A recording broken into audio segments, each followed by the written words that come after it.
Welcome back. Well, Nine came under serious pressure over its publication of this highly offensive cartoon by Kathy Wilcox in the Sydney Morning Herald and The Age that has been described as playing into anti-Semitic tropes by depicting those calling for a royal commission, and remember this includes grieving families, as marching to the beat of Israeli Prime Minister Benjamin Netanyahu's drum. Finally, after several days, both mastheads published apologies late yesterday for the divisive cartoon and hurt caused, which always feels like a qualified half apology anyway.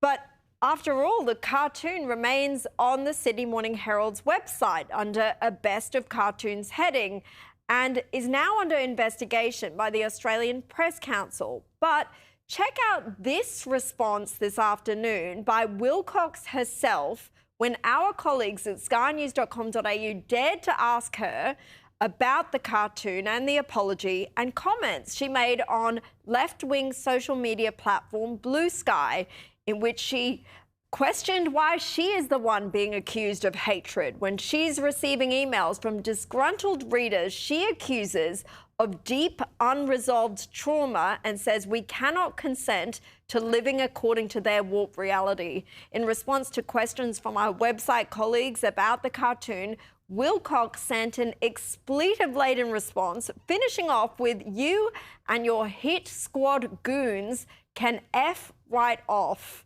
Joining me now to discuss this is Jewish community advocate Marnie Perlstein. Marnie, look, it doesn't seem to me like Kathy Wilcox is very happy about her employer's apologies.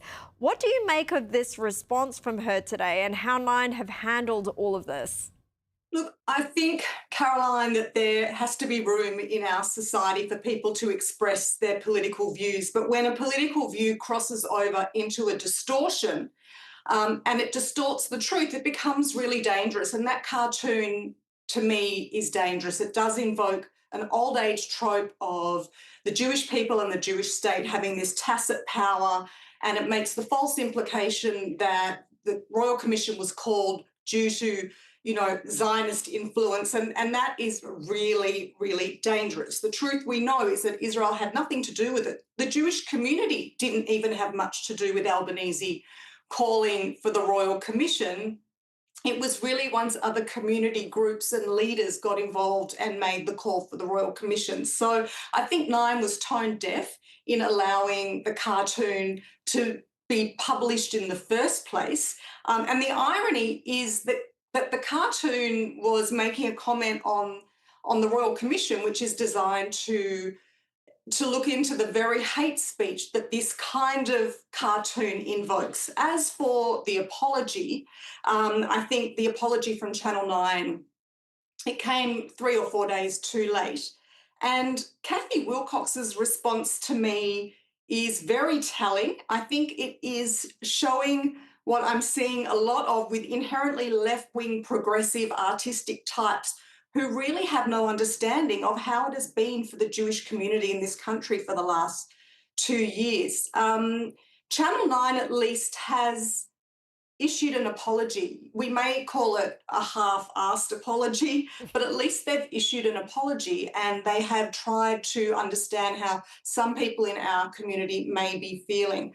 I think Kathy's response shows that she has absolutely no understanding of how we're feeling.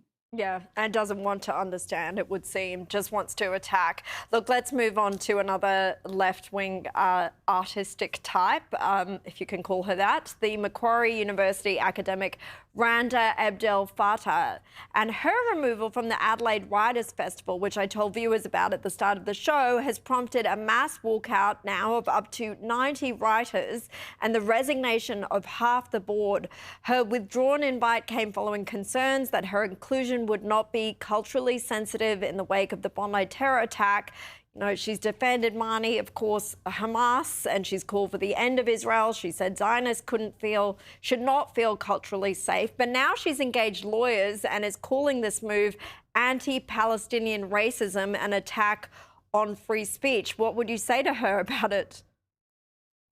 I love what Pauline said earlier is like goodbye to all of them. Anyone that's walked, they can walk. And as far as Runda goes, in terms of it being anti-free speech, I think that we have a real problem in this country with people distinguishing between free speech and hate speech. And clearly, as you mentioned at the top of the show, everything that Runda has done in relation to the Gaza-Israel conflict really is hate speech. I mean, she's literally called for the destruction of Israel. She has, she's taught children how to call for intifada. Even Chris Minns and Anthony Albanese have now conceded that calling for intifada is calling for the destruction of the state of Israel and the death of Jews. So this is not a free speech issue. This is not a censorship issue. This is a smart move on the part of the festival, deciding that what this woman is sprouting is actually hate speech. And I actually think we need to review the entire arts sector. And we need to look at many artists like Runda who have been given government grants. Runda herself has been given $1 million in government grants that we are paying for. And there is this list of artists, including Matt Chun, who you mentioned earlier, who are praising the ideology of radical Islamist groups, and it's just not acceptable in this country. Yeah, and he's received federal grants as well, which I've talked about on air too. I mean, they looked at this $870,000 grant that Randa received, and the university found no wrongdoing. So, yeah, a massive broom needs to be swept through the place. I agree. Look, let's talk about Anthony Albanese, who's recalled Parliament to sit next week for emergency sessions to consider new laws to ban incitement to racial hatred and also to ban groups like Hizb ut-Tahrir and the neo-Nazis, the National Socialist Network. And in New South Wales, Premier Chris Minns has also announced local councils will be given new powers to shut down prayer halls hosting hate preachers under new laws to be introduced to state parliament within weeks. Here was Minns earlier today.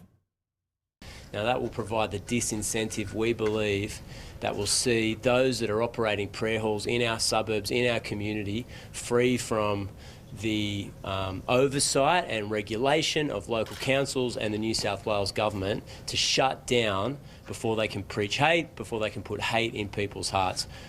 Marnie, lots to go through here, but what do you think about these reforms announced by Albanese and Minns?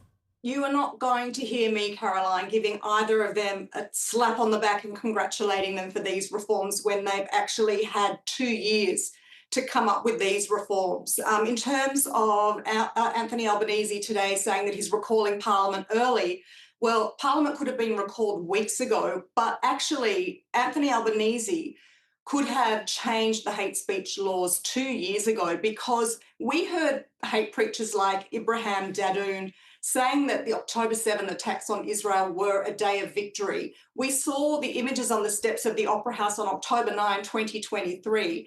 People in our community have been calling for 2 years for these kind of reforms. I've been, I think, on Sky News 10 or 12 times, Caroline, in the last 2 years, and every single time somebody has said, what would the one thing be that you would ask Anthony Albanese to do immediately? And my first response has always been to amend the hate speech laws in this country. So I think it's really too little too late. I don't congratulate him for this at all.